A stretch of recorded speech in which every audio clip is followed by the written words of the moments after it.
Yeah. Similarly, we human beings have a purpose. Just like your phone has a purpose, we have a purpose. So we do have these injunctions within the Quran where it talks about justice, and justice, as I keep repeating, is something which is very important.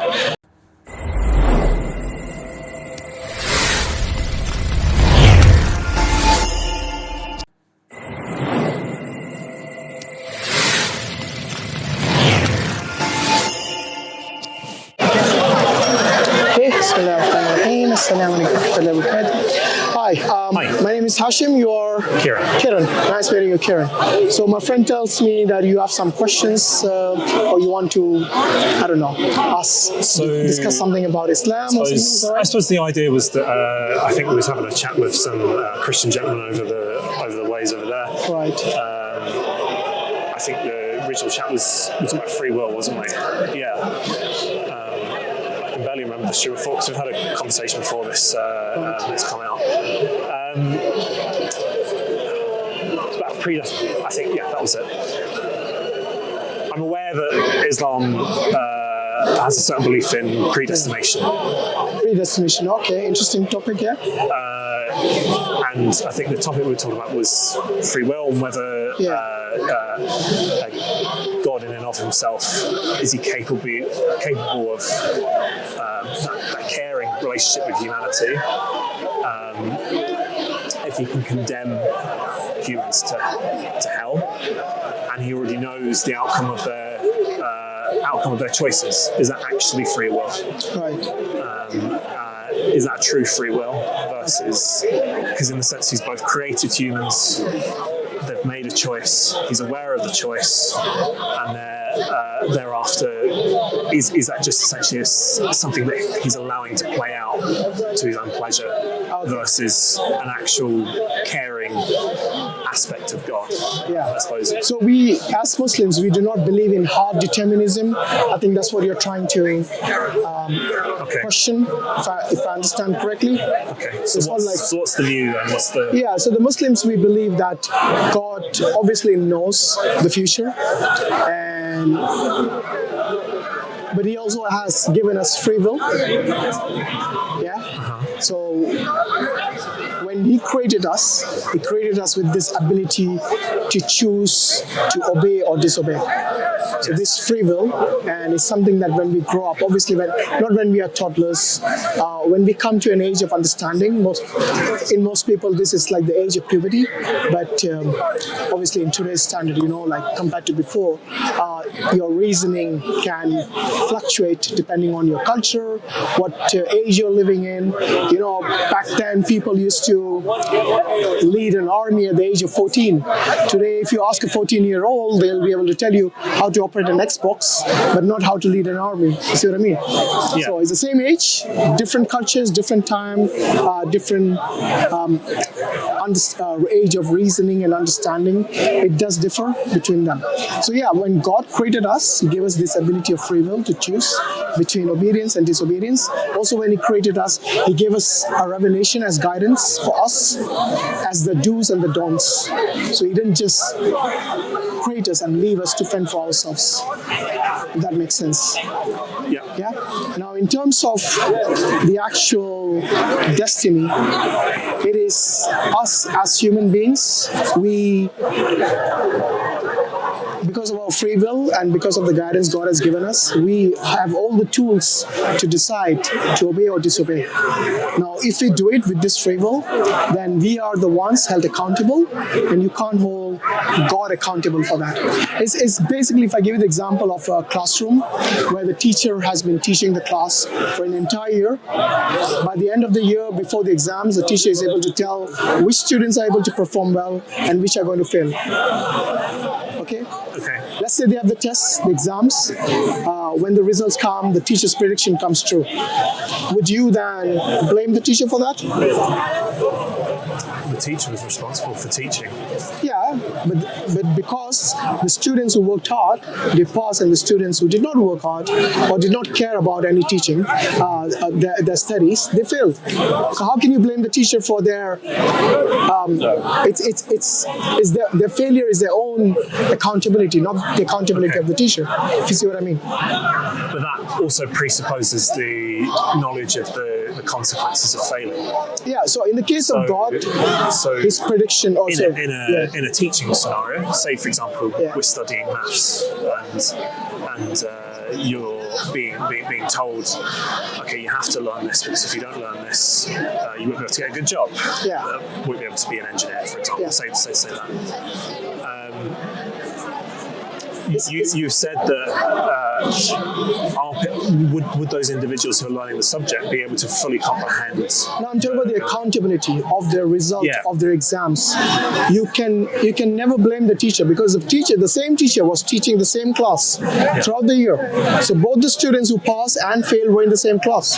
Yeah. So you cannot say the teacher was accountable for the failure of the students.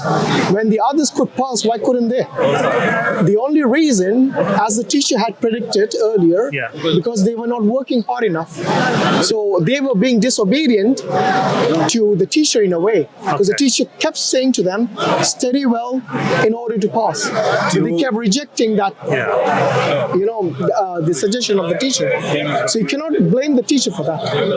Okay. So, again, with this analogy, we're presuming that all the students in the class have the same baseline level of ability. No, they have the same access to the same teacher. About their abilities, look, certain students can be more, they're more intelligent in comparison to the others. Yeah. We are not talking about their level of performance in the class. Yeah. What we are talking about is why did they fail when the other students who were taught under the same teacher. And the analogy is, those that pass go on. The analogy is to above and down below. The analogy is to show that the accountability of failure or disobedience in the case of human beings to God, it rests with the individual itself, because the individual has a free will to obey and disobey, just like the student in the class has a free will to either study or not study. Yeah. Okay. So this is just a simple analogy. Yeah. I mean, I'm sure it's more complex than that, but it's just to show you in terms about complex things. Yeah, of course. But I'm showing you in terms of accountability. Yeah. How can you say the accountability lies with God? Because God did not force them to disobey. No. Yeah? There are people who are obedient. They had the same access to the same revelation which came from God, just like the people who are going to end up in hellfire because of their disobedience also had the same access to the revelation that God gave to everyone. People's ability to make, I suppose this is we're thinking like this in a kind of are our morals based on our material circumstances partly as well? Because that's a different topic now. But it's relevant if we're talking about the moral choices that people make. So if someone makes a moral choice not to steal, they may be following the revelation. They may be saying, I have to obey this part of the moral code. If they feel they have to steal in order to essentially stay alive or keep in work, because all these complex choices and in Islam that's permitted. Is it? Yeah. So once there was a famine, and Umar radiallahu anhu, one of the caliphs of Islam, he actually suspended that law of stealing and the consequences of that because of the famine. Yeah. So when people are, so this is an exception, isn't it? Which is not the rule. So when there's an exception like starvation involved, then obviously people will steal when they can't live off whatever is available. Yeah. Yeah. So this is a different matter. We are talking about normally stealing is wrong. Do you agree? Generally, I'm not of that bent. It's not a right-wrong thing for me. It's more of a. So if people came to your home and they stole, that would be okay? I don't know anything about them. What do you mean you don't know about it? So do you lock your door when you sleep at night? Yes. Why? Well, it's more because of violence and more because keeping the heat in. There's lots of different reasons. But so if no violence is involved and people stole your really nice, expensive flat screen TV, you'll be okay with that? I don't have a flat screen TV, but say for example, it was something I valued. Something valuable, yeah. Would you be okay with that? I would be annoyed. Exactly. Yeah. No. And I have been burgled before. Yeah. But how did that feel? I'll be honest with you, I didn't mind. You must be a rich man. I'm not a rich man, but I think I kind of, because what ended up happening in that scenario when I was burgled is I knew we we found out who the people were, why they'd done the thing they did. Right. I felt sorry for them. It was, I accept there's definitely circumstances where that's not But the look, case. you might be an exception. Most people don't want to be burgled. Yeah. Trust me, it's not a norm. Okay, it's for people to get burgled. Oh, I'm not saying I want to. So you don't want to. It's not something I want. It's the difference between wanting and whether you think you asked me if it was right or wrong. Yeah, exactly. That's what I'm asking. That's a different question whether I want to be burgled. Okay, is it right to get burgled by anyone? That's to me, that's not a. That's why I said you're not a normal. You're not a normal case. Most people consider stealing to be wrong. Yeah, I think my personal philosophy is quite exactly. So I'm not talking about exceptions to the rule, which don't make the law, which don't make the rule. Okay, the reason we have a police, and the police will come to somebody's home if they report the burglary. Yeah. Just like you did. I didn't report them. Well. Yeah, they'll come to you. Why would they come if it didn't bother the society? The fact that we have law and order in every society, yes, so people don't steal, people don't kill someone. Okay, all these laws are there for a reason. Now, if morality was just fluid, like some people will say, oh, it's okay to steal, it doesn't harm, as long as it doesn't harm anyone. I think that's ridiculous. Because to me, property, most people, yes, they work quite hard to make sure that whatever they are purchasing is something of value or not even of high value. It's something that they spend money, which was from hard-earned money. Yeah. So people don't want to lose that just nilly-willy. They want to protect both their lives and the property. And this is a norm in every culture. Doesn't matter if they're utilitarian like you. Doesn't matter. Yeah. So let's not talk about exceptions to the rule. Let's talk about generally speaking. What would you like to So what I meant is, when you talk about morality, do you believe that there are certain things there are morals which are objective and not subjective all the time?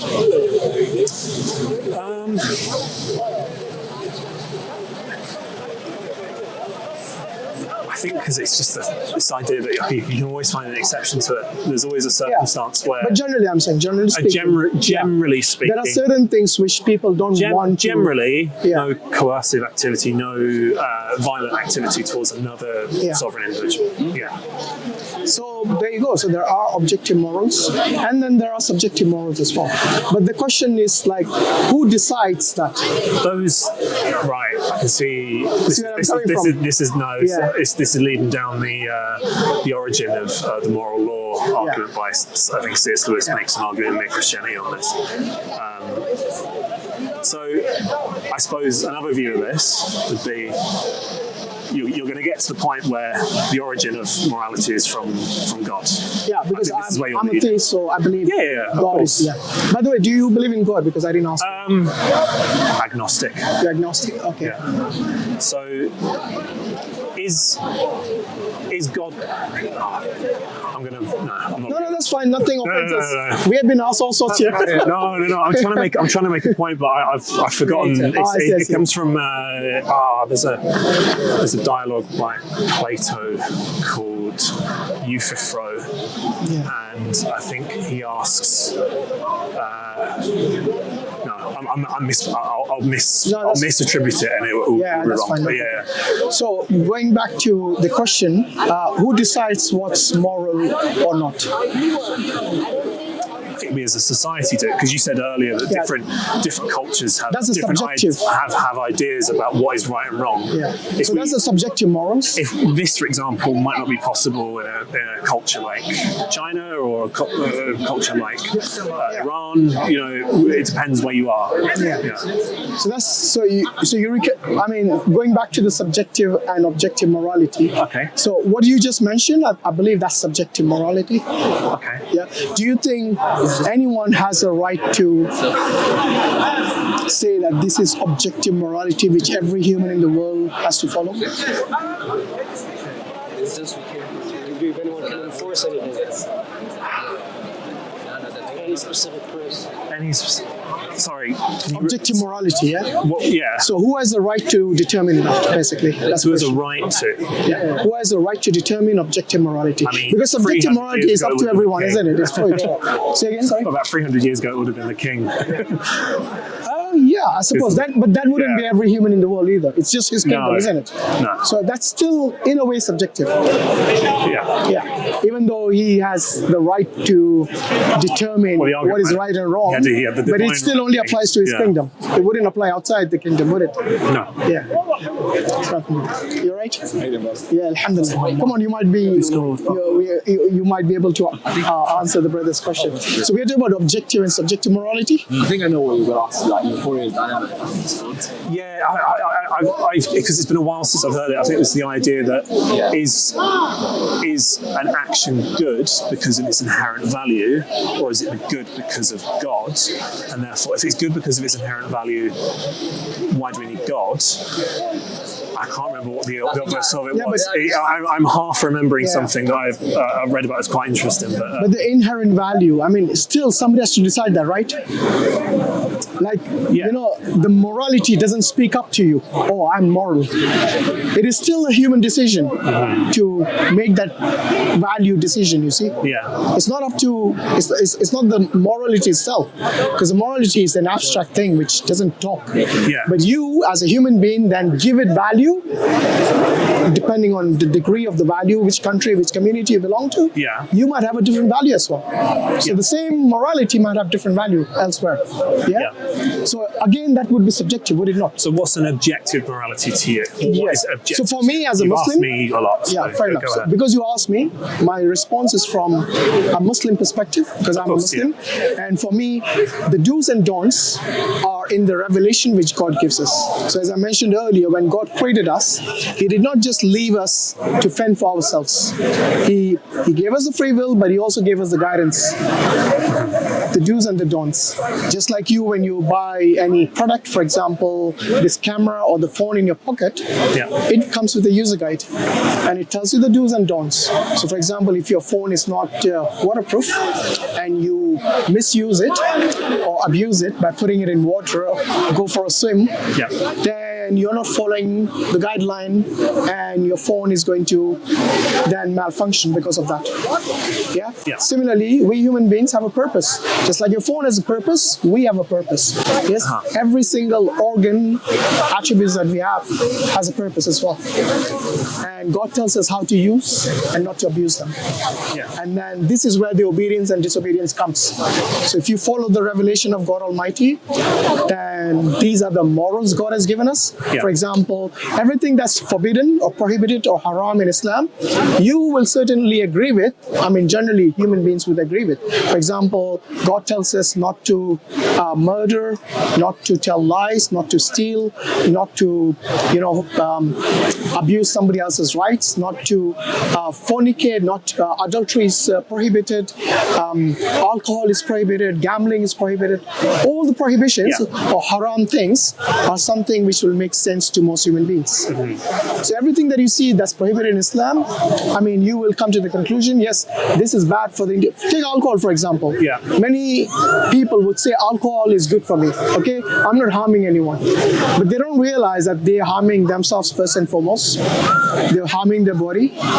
When you're in a state of being intoxicated, you might harm somebody, though you might say this is not deliberate. But at the end of the day, there is consequences to that. But Islam nips it in the bud. It says, no, it's forbidden. Alcohol is forbidden. It doesn't give you any benefit. It actually, there's more harm than good. You could say that about a lot of other things. Though. Exactly, so all the other things like gambling. It doesn't prohibit, for example, sugar, for example. Why doesn't the Quran... So are you saying sugar, would you compare sugar to alcohol? From a healthcare perspective, probably Okay, yes. so a recent study which has been published in peer-reviewed journals. Which journal? It's actually, I forgot the name, just let me bring it up. But it's... Like refined sugar, right? And at that time, I'm talking about... essentially, it's called the Lancet, My colloquial use of the word sugar is referring to things like, what's in Coca-Cola, what's in sweets, and what's added to things like, a lot of processed foods, for example. So you're from a medical background? Yes. You heard of the Lancet? Yes. Okay, that's where it's published. Right. Now this is a medical journal which is well respected. I know. Yes. Yeah. And they actually come to the conclusion that even small quantities are harmful. Yeah. Yes. Now they wouldn't say. I don't think there's any peer-reviewed studies which say small quantities of sugar is harmful, like the way alcohol is. Is there any such study? I mean, there's millions of such. I wouldn't be able to say. No, if there is, I mean, let me know, because I would like to learn as well. I'm more thinking about if we're thinking about just sugar as a whole. We generally think of when we think of things like alcohol, we think of things like gambling, and my minds think of the worst potential for what that thing can do. So, like sugar at the time they wouldn't be refined sugar, but there's claims about adulterated fruit, which could be preservatives and stuff that they put in sugar that's harmful. Yeah. Like the genetically modified stuff. All that sugar is very addictive. When we think about the sheer amount of people that got type 2 diabetes. So basically, Islam, there's a general rule in the Quran not to harm your body. Yeah. Now, if you're going to eat fatty food, you're going to eat lots of sugar. That is also then that comes under that ruling, the general ruling not to harm your body. Okay. Do you understand? So we have this already taken care of in the Quran. Yeah. Not to harm your body, not to kill yourself. Yes. Yeah. All these things are there. Then comes gambling. I mean, if you look at people who gamble, they don't only destroy their own life. I just find it as a. Yeah, go on. When you mention them, like not harm your body. Do you know what some of the highest rates of type 2 diabetes are in America? Where? Utah. Why? Mormons don't drink. Mormons don't even have caffeine. They don't. Sorry, gamble. type 2? Type 2 diabetes, as in acquired. So if I mention a country in Asia which has type 2 diabetes and they do drink, what do you say then?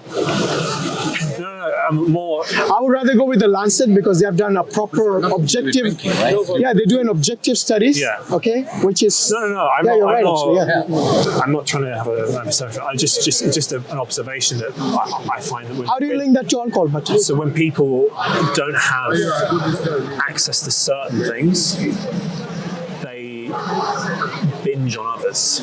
I think that there is a certain this idea that. Are you saying they binge on sugar because they can't drink alcohol? Seriously? Cultural, right? Depending on the food that they eat. Yeah, it's a cultural thing. Yeah. So, I mean, not the whole. Like if you look in So I live in East London, so yeah. So if you look in, there's quite a lot of obviously. Yeah. If you live in London, you'll see that the people from the black and the Asian communities, they are more susceptible to heart attacks or even diabetes, like you said.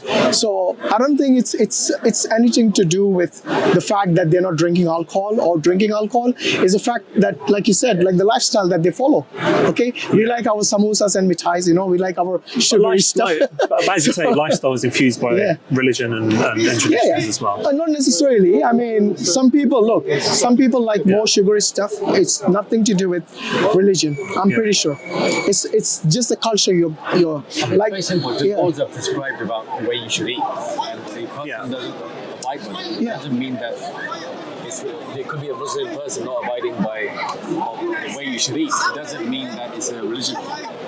In Morocco, if diabetes was a sport, they'd win the gold medal every time. Yeah? Not that they're over binging on, sugary stuff, but tea, green tea, you can put a spoon in it, it'll stay stood up. Yeah, that's the amount of sugar. I think Turkish coffee is a bit like that.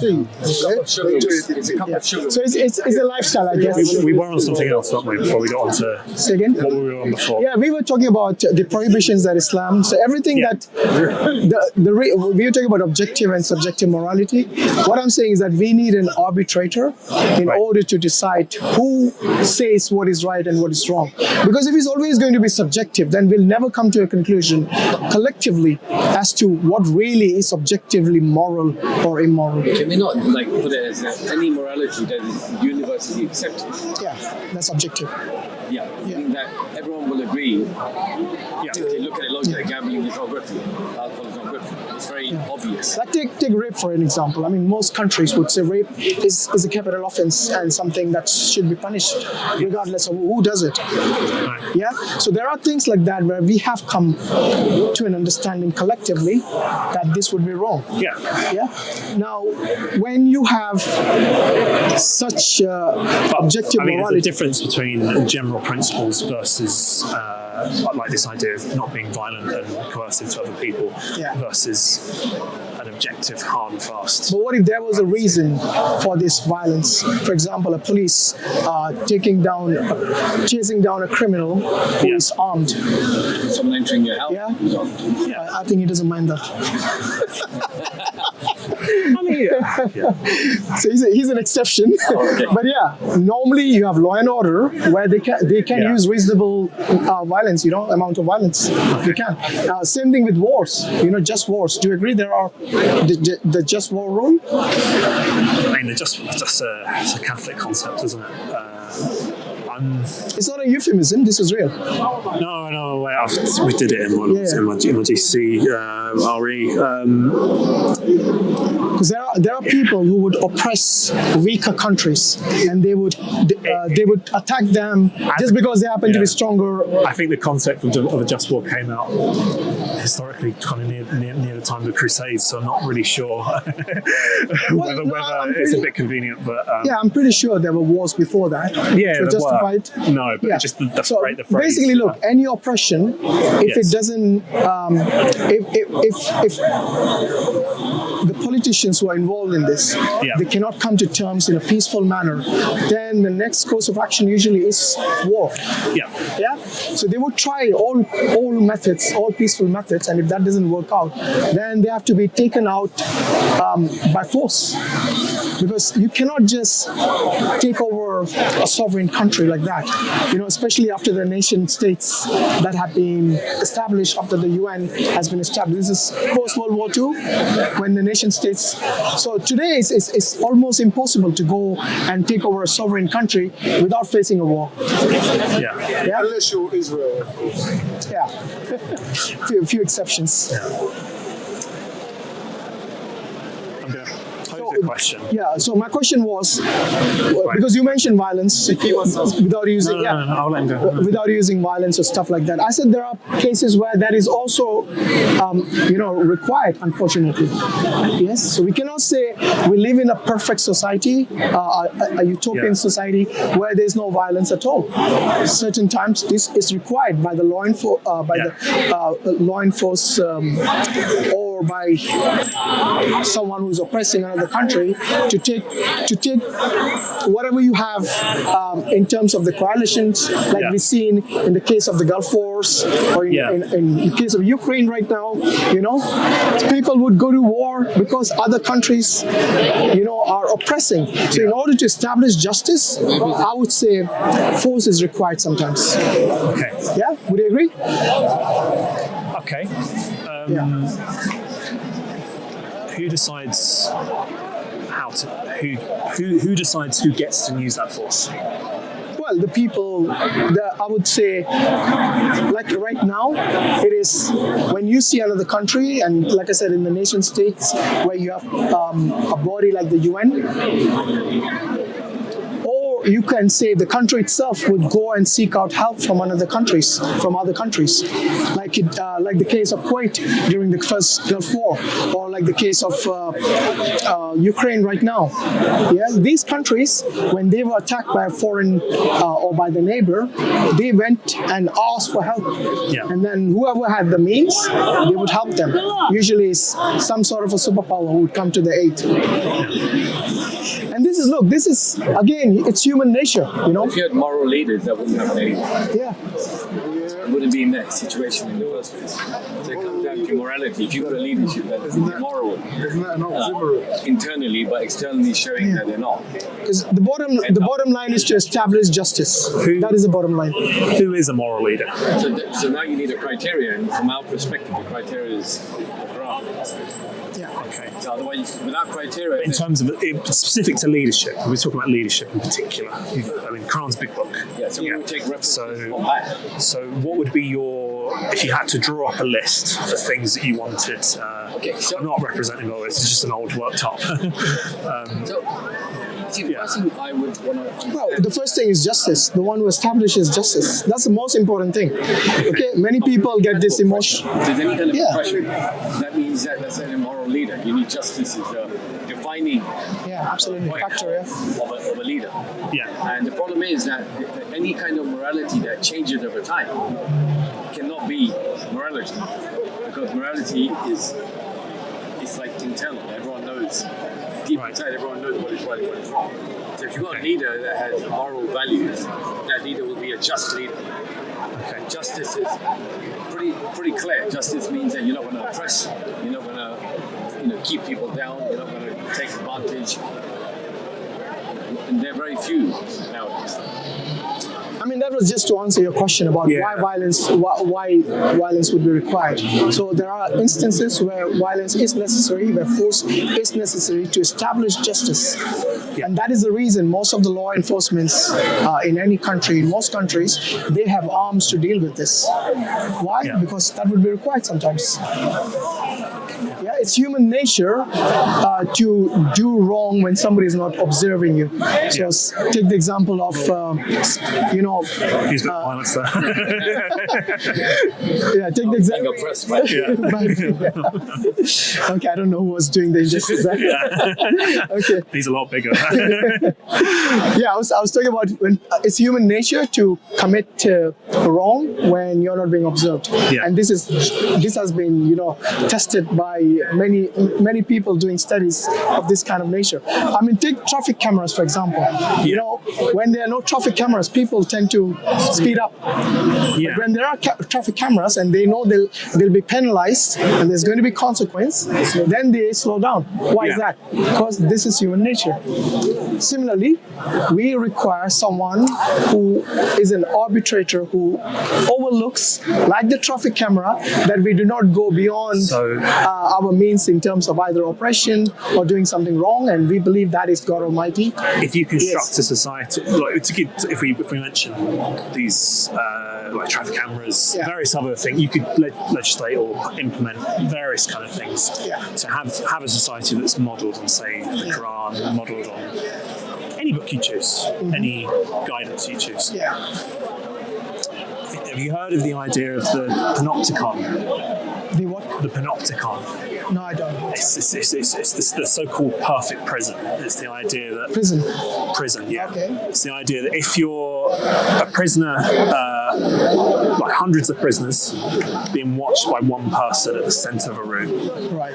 The prison guard can see all the prisoners at the same time, but the prisoners cannot see the prison guard. Yeah, it's like the CCTV. So they know they're being watched, but they don't know when. They don't know who by. They don't know for how long. They don't know how many prison guards. Right. But the idea, would you feel, if you're in that scenario, and we can contextualize that to a broad society where you feel like constantly watched, being constantly judged, constantly measured against a certain standard, all your actions, you're worried about certain. Isn't that called China?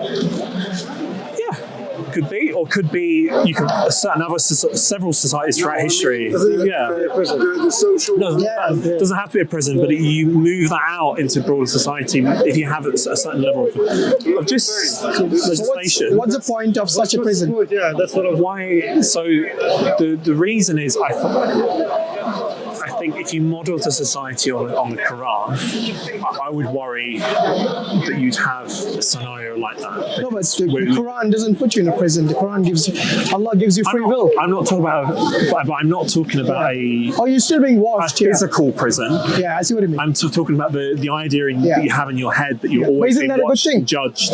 Isn't that a good thing? Because the whole idea of this prison or the traffic camera. Free will is an illusion. Free will is only a free will when you feel like you have the choice, I think. I think that's the danger. If you're being watched, and you have no guideline, then that can be terrifying. You don't know whether you're doing right or wrong. No, If you have a guideline and you're being watched, Yeah. you know it's very clear. Yeah. So But when you say freedom it's an illusion. Every morning when you wake up, do you believe you have freedom to do what you want? No. You don't. No. Why is that? I can't charter a private plane somewhere, can I? Did you come here by your can't. free will, or did somebody force you to come here? No one forced me to come here. So it is free, right? But there's certain, but I don't have total free will. There's certain things. There's not anything. No, of I'm still course, no, limited no. by my individual circumstances. As I mentioned earlier, there's no such thing as absolute freedom or absolute freedom of speech or anything like that. And we don't live in an utopia where we have such things. We live in a real world, but generally we feel free, like in most countries, we feel free to walk around. We're not in China, like you said. Yeah. So we do feel free you could wake up and stay at home all day. Yeah, exactly. Like you said, nobody forced you to come here. You came by your free will. So you do have free will, right? Yeah, I made a sovereign choice. You could choose to talk to him, or you could choose. Yeah, I think we kind of digress from the original point about morals. Yeah. Sorry. So you understand something? Your example being watched, Yeah. make sure you do the right thing. That's about punishment if you don't do it right now. Yeah. Islamic society under Islam, it's about doing the right thing so you get your reward later. Yeah. Do you see what I mean? Yeah. Everybody kind of buys into that, yeah? It's not about do this and you'll get punished, or don't do that and you'll get punished. It's about agreeing because you get benefit out of it. Yeah. Benefit here and benefit in the hereafter. Do you feel if someone did a favour for you, no matter what it is, say for example, they're lifting boxes up a set of stairs for you, they're helping you move house, or they're fixing your car, would you feel better knowing that they've done it out of their own? That they'd given to you freely versus whether you paid them. In an Islamic society, that they can do freely, and they help you because they want to help you, or they can walk on by. What do you mean by payment? So goodwill normally, or good gesture, or anything like that.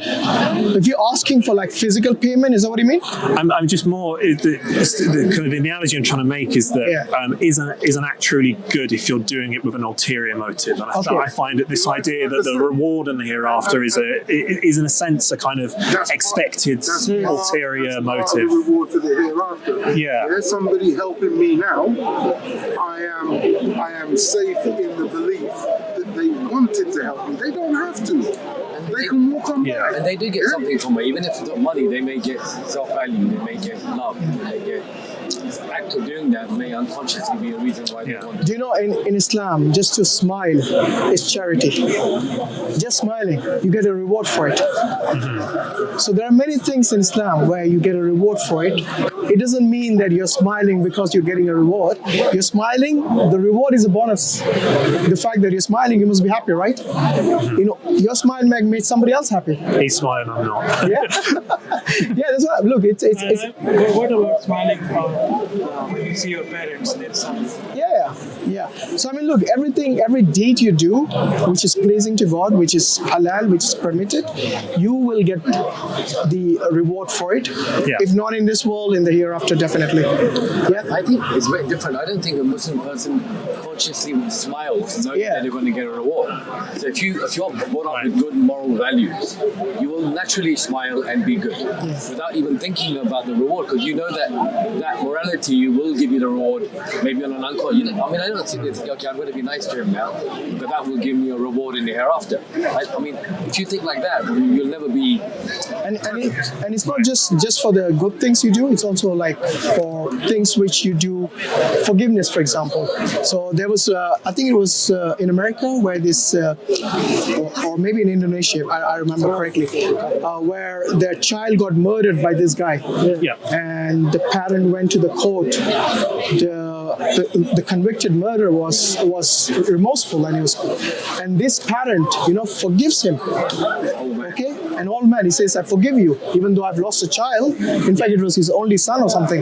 He lost his child and he forgives. So this is one of the options in Islam, that when there is a murder involved, the victim's family has a right to either seek blood money, seek forgiveness, or seek capital punishment as well. 3 options being given to them. So it's not up to the jury, it's not up to the judge, but it's up to the victim's family, because they are the ones who have been hurt. Yeah, they are the ones who suffered the most loss. Yeah, because the jury can have any reason. You could have a really nice lawyer who could, Manipulate. Yeah, who could sweet talk his way, and reminds me of O.J. Simpson. Yeah. Where he's quite a wealthy person. Yeah, you can have a nice lawyer who can actually knows the system and who knows how to manipulate using language, and he can get away with it. But you see, in Islam, this has been given the option of what the consequences the perpetrator suffers is based on the victim's family. Yeah, so there are many things like this which Islam, like I said, Allah is the best in terms of being the arbitrator as to decide what is moral, what is right and what is wrong. And He's our creator. Just like I said, to your phone, the one who manufactured, they know best the product. We are the product of the Almighty. He knows us best. He knows our weaknesses, He knows our strength. I think another way to look at it, if you list down all the moral values that are written in the Quran to run a society, and then simulate, for example, what would the society look like if it was run under that model? You'll find it will be very just. Do you think a society has been run like that? Yes, in the first generation of Islam, Okay. Like during the time of the Prophet ﷺ and the first 4 caliphs, they called it the golden era. Yeah, the right guided. Yeah. The Khairul Qurun, the best of the era of the Muslims, and they did run it justly.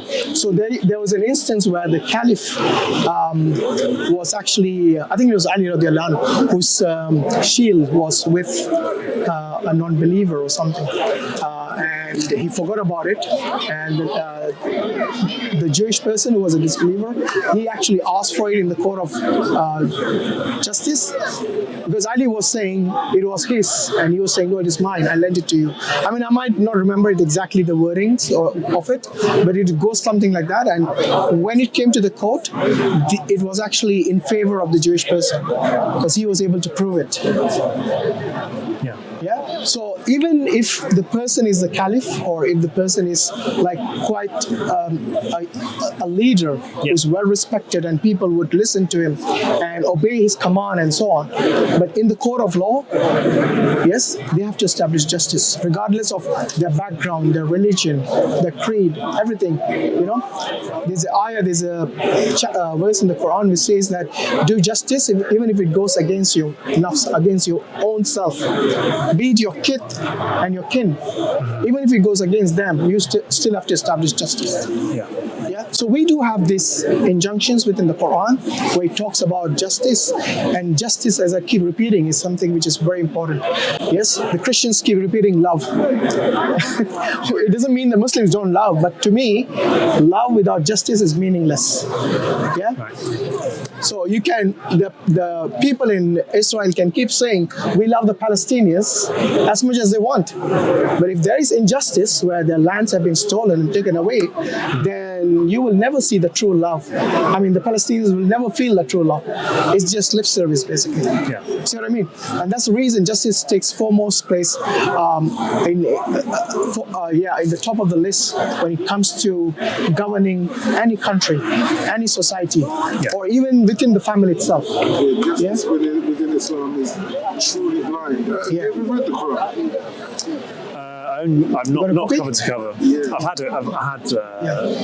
had a copy in the past. Okay. So have you had a chance to look into Islam? I've read. Yours free, gratis, and for nothing. MashaAllah, you got a free copy of the Quran. Alhamdulillah. Thank you very much. Have you looked into Islam at all? I've read bits and bobs, and I had a lot of. The school I went to is quite a lot of physics. What's your understanding about God? Because you said you're an agnostic. I mean, have you looked into? I think it's one of those things where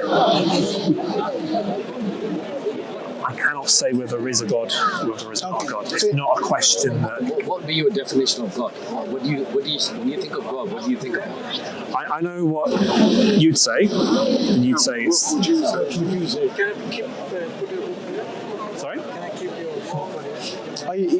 He wants, because it's a Quran, you need to respect it. And I understand. Oh, sorry. Yeah, it's okay. You can hang it on the Yeah, sorry. It's not on the not on the floor. That's fine, no problem. I'll hold it if you like. Is that all right? Yeah. No, let him keep it in his hand, that's fine. Well, I think the idea most familiar with is a supreme being. Okay.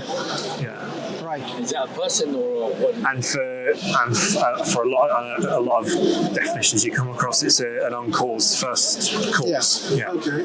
So what would convince you? Don't forget about everybody else. Yeah. Forget about whether you're Muslim or Christian or what have you. What would convince you of God? I think this is the story that most people have. I think it's generally, for a lot of people, it's a personal experience, isn't it? I don't really have. No, he's asking, what's your criteria? Yeah. What's my criteria? What would convince you that God exists? Personal experience. Don't know. I think it's a personal experience, isn't it? It's a very. Okay, let me rephrase the question. So, where do you think the universe came from?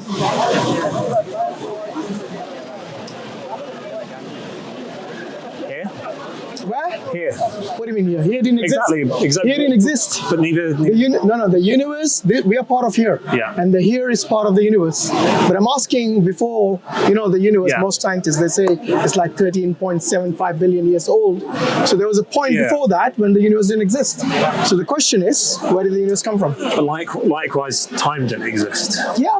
They say time and space didn't exist. But then, if Which time is the doesn't universe, exist, which is what scientists like Stephen Hawking, when they wrote The Story of Time, they mentioned this. The time and space started with the singularity. right. Okay, so the question still remains: where did it come from?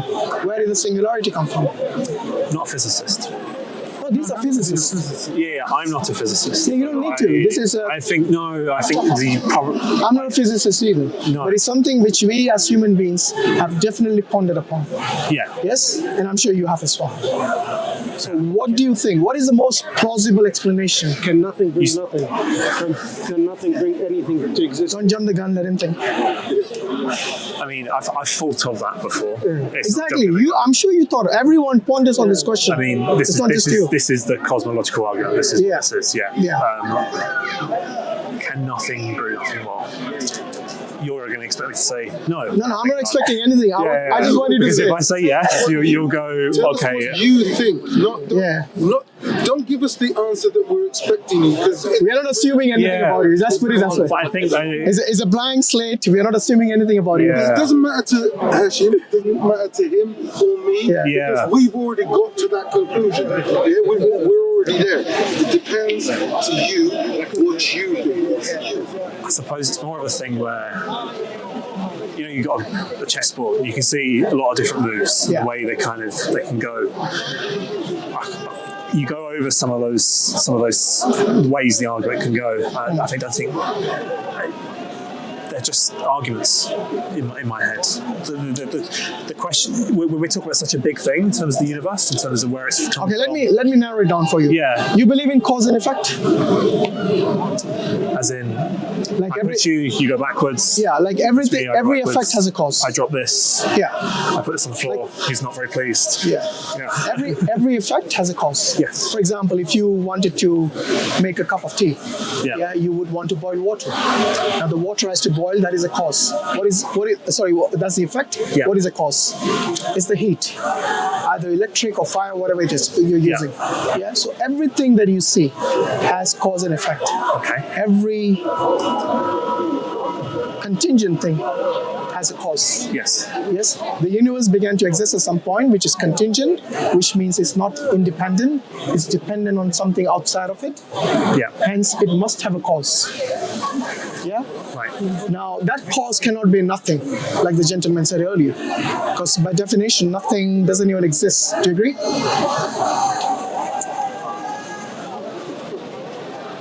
Does the number 0 exist? It's an abstract number. But nothing exists. Does number 1 exist? Does number 1 exist? Have you seen it? No. Exactly. These abstract things, you can't say they exist. Yeah. Okay, so abstract means it's just a concept in a way. Yeah. Yes? But also abstracting about the universe. No. The universe exists. The universe is not abstract. Yeah. Okay, so let's distinguish between existence and non-existence. Yeah. Nothing, where does it lie in the two? But if you go small enough, doesn't matter how small you go. No, it does actually. Because if you go small enough. Okay, what's the smallest number you can think of? I'm not thinking about numbers at the moment. I'm talking about in terms of what? In terms of quantum physics, etc. When you think of nothing, what are you thinking of?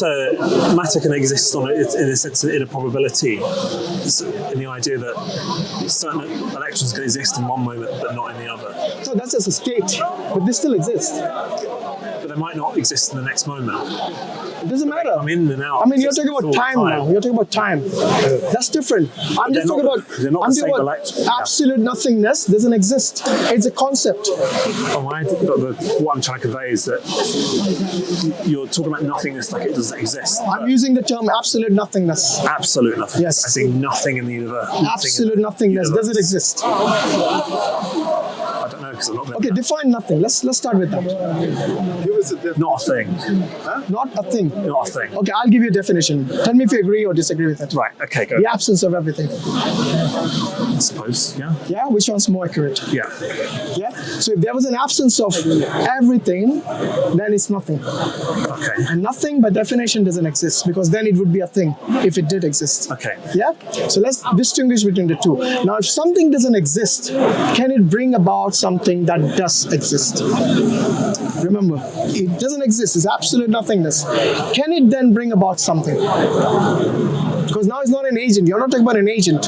Yeah. You're talking about absolute nothingness means it does not exist at all. No.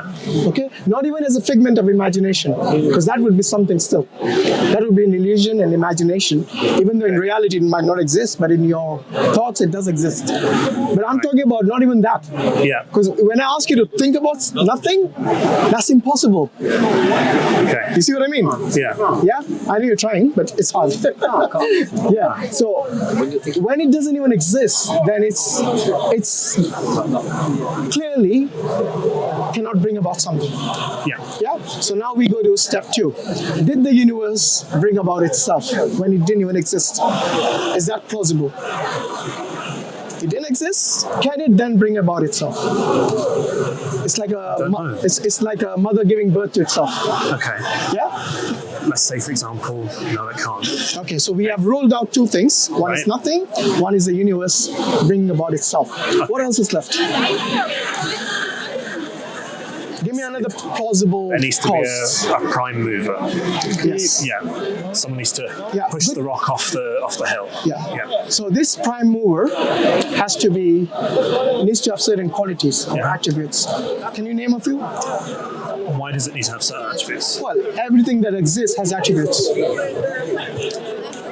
Because those attributes will define it as to whether it's truly a cause or an effect. But then it will be called a prime mover. Okay. But as because of those attributes. But as a prime mover, it has to exist in nothingness. Sorry? But if Say again. I didn't so you said we're saying there's a prime mover, okay, to cause the universe. Yeah. The logic there, the kind of the circular nature of that, in order to have attributes, it has to exist in. It has to exist. Yeah, exactly. But not in nothingness. Sorry? But not in nothingness. Oh, wait. It has to exist. Wait. But you've already said there's nothing. No. I'll have a. The prime mover is not nothing. And so there's not nothingness. But now you're talking in spatial terms, where you think in order for the prime mover to exist, it needs space and time. Is that what you're saying? No, we just said we need to have attributes. Yeah, attributes. Attributes means what? Like for example, if it's a prime mover, it must have at least a will. Okay. Yeah, it must exist. It must be eternal as well. So not to fall into the infinite regress issue problem. Okay. Yeah. So these are at least the basic attributes that this prime mover has to have.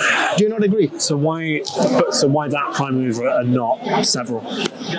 Because then you would have the conflict of wills. For example, if there was... I mean, there's one before it.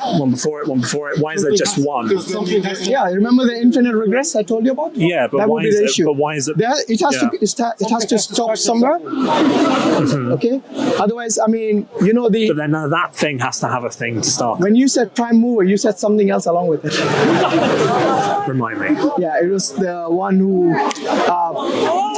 like if you have a dominoes, a set of dominoes, there must be the first domino, someone to throw down. Pushes the rock off the... Yeah. Somebody to push the first domino in order to have that effect. There still needs to be. So the prime mover is that. Now, if the prime mover, if there was someone along with it, okay, then that wouldn't be the prime mover. Then you left someone before it.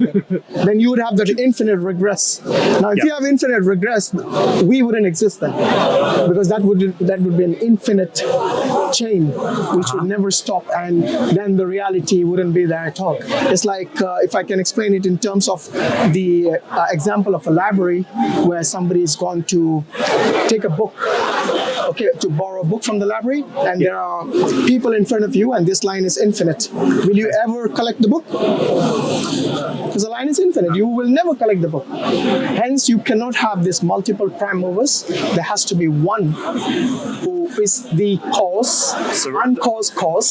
So we're at the stage where we have an uncaused cause. Yeah. Okay. That solves one philosophical quandary in a way, in the idea that there has to be a beginning to the universe. Yeah. So this prime mover is not contingent on anyone. Everything else can be otherwise. Okay, so universe, for example, can exist or not exist. Wouldn't make a difference. But the prime mover has to exist. It's not contingent on anyone. Yeah. Yeah. So these are the basic attributes of the prime mover. And one of them is the will. The will means the ability to action things, to cause the universe, for example. Yeah, which we spoke about. Yeah. Now, do you agree so far? I agree with the logic, but not necessarily the direction of travel. Yeah, I think my friend, logic is the best thing we have. I'm more comfortable with it. I'm perfectly comfortable with the idea of a God?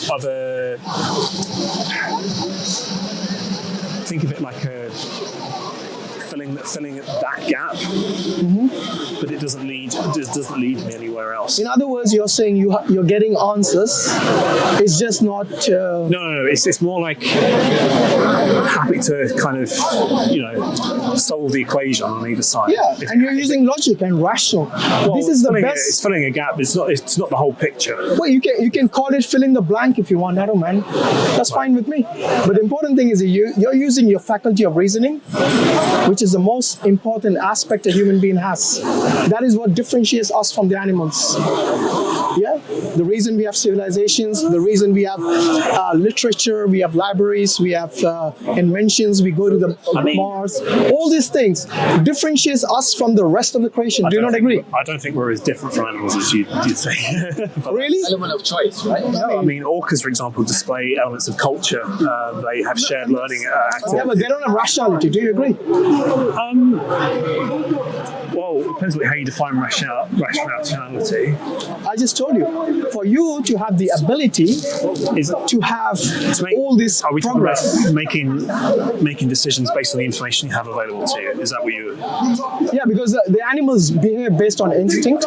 You do it based on rationality. We climbed up all the way up to the top, right? Where you're saying we're filling this gap, and now we've dropped all the way down, talking about animals. In reality, I didn't bring up animals. No. I didn't bring up animals. It's just No, we do differentiate ourselves from animals. Yeah. There is a point at which you stop.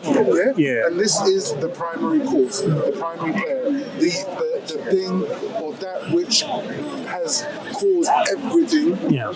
Yeah, because even if you were to drill down, you got matter, and then you've got atoms, and then within atoms you've got protons and electrons, and within those there are quarks and subquarks and all that kind of lovely stuff. And even in string theory, it says when you get down to the bottom, to the tiniest bit, it's a string of energy that vibrates at a particular frequency, and that's what gives that particular piece of matter its properties. But there's still energy there. There's something that's created.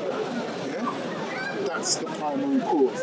Now, what we're saying, what Brother Hashim is saying, is that entity has to have certain qualities in order.